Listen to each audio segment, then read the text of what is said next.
आज के लेक्चर में हम ऐसे ऑन सुपरस्टिशन जो कि एजी गार्डनर का द्वारा लिखा है बी पार्ट सेकंड की पेपर सेकंड में इंक्लूड है, उसको डिस्कस करेंगे। तो इस ऐसे को डिस्कस करने से पहले जो इसके ऑथर है एजी गार्डनर, उनकी लाइफ के बारे में, उसकी बायोग्राफी के बारे में हमें कुछ नॉलेज होना चाहिए, तो उनको आज हम डिस्कस कर रहे हैं। एजी गार्डनर, जिनका जो लाइफ स्पैन है वो 1865 टू 1946 था, was known to the student of literature as alpha of the plough. मतलब उनको स्टूडेंट्स के, लिटरेचर स्टूडेंट्स के बीच में, या बोले कि लिटरेरी सर्कल में उनको अल्फा प्लॉग के नाम से जाना जाता था।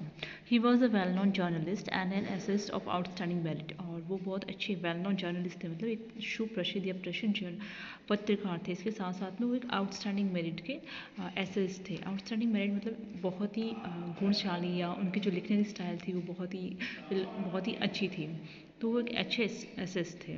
Peebles on the shore and leaves in the wind are two of his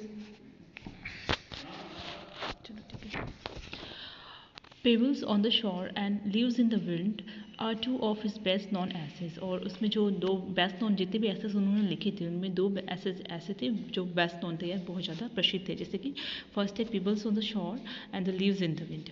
he choose subjects of real life and give them a lively touch by his style.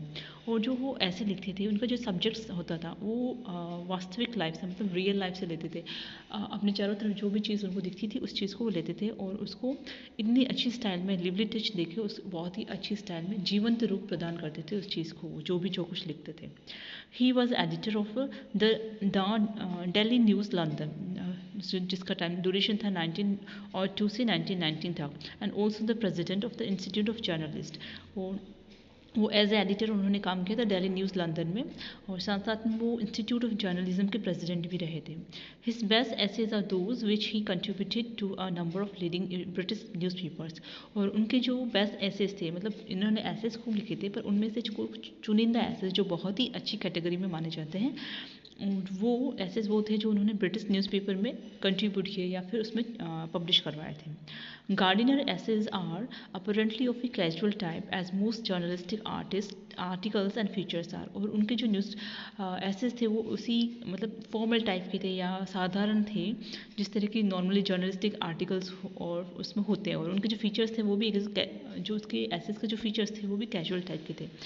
Yet through them he expresses his natural sense of joy and harmony of life.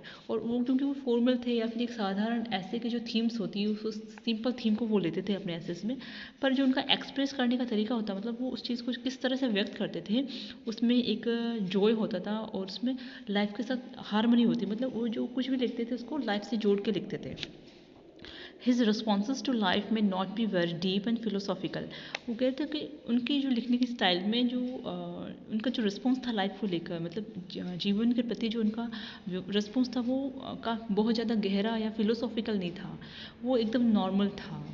But none can deny his unfailing cultured and balanced outlook. फिर भी हर कोई भी उनका जो life को लेकर एक balance look था, मतलब एक संतुलित जो उनका आउटलुक था, उसको कोई मना नहीं कर सकता। कहने का मतलब ये था कि जो किसी भी ऐसे को जब वो लिखते थे और जो अपनी थीम को इस तरह से ट्रीट करते थे कि उसमें जो वो बहुत ज़्यादा गहराव लिए नहीं थी, साथ में फिलोसॉफिकल नहीं थी, मतलब बहुत ज़्यादा दार्शनिक बातें वो नहीं करते थे, एक सिंपल बात करते थे, पर वो उस सिंपल बात को इस तरह से प्रेजेंट करते थे कि वो लाइफ के साथ हमें अटैच या हमें जुड़ी हुई महसूस होती थी।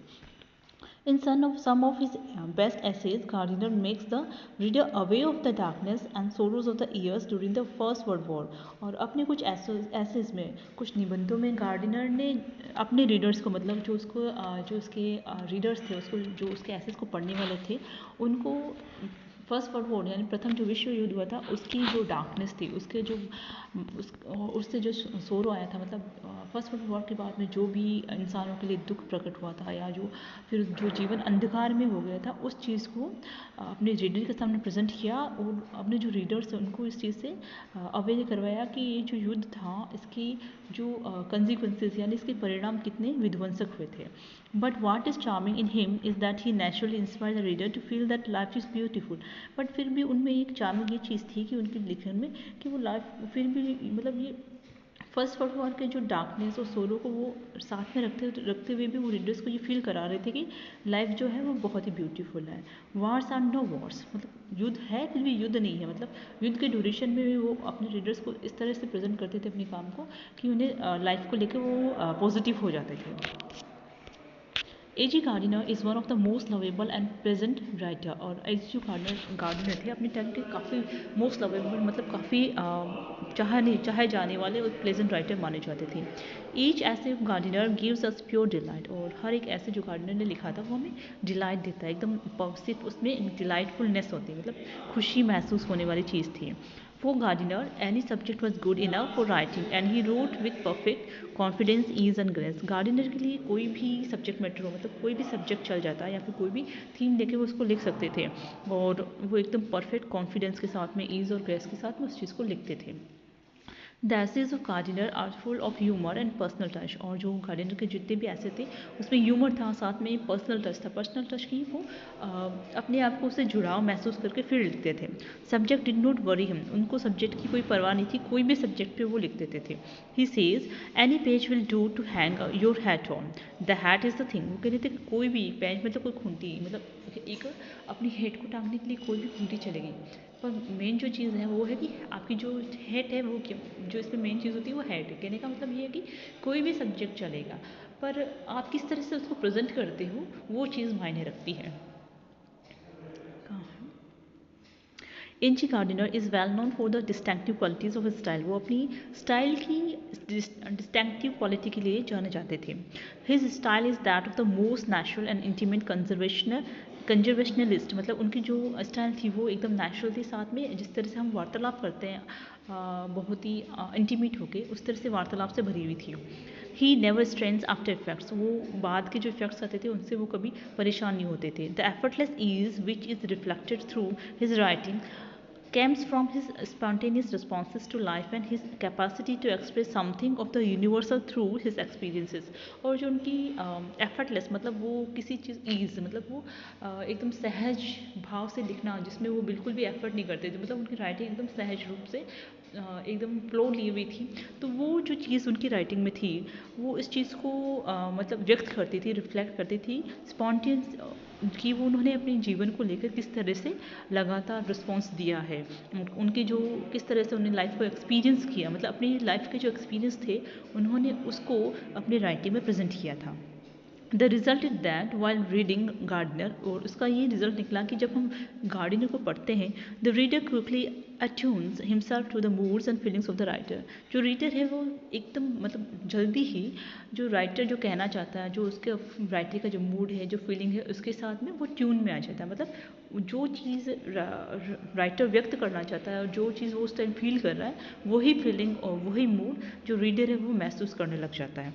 गार्डनर वी में से is the model of a modern writer who is able to elevate journalist. Gardiner को हम कह सकते हैं कि एज ए मॉडर्न प्रेजेंट कर सकते हैं मॉडर्न राइटर्स के लिए, जो कि जर्नलिज्म को लिटरेचर के लेवल तक लाना चाहता है।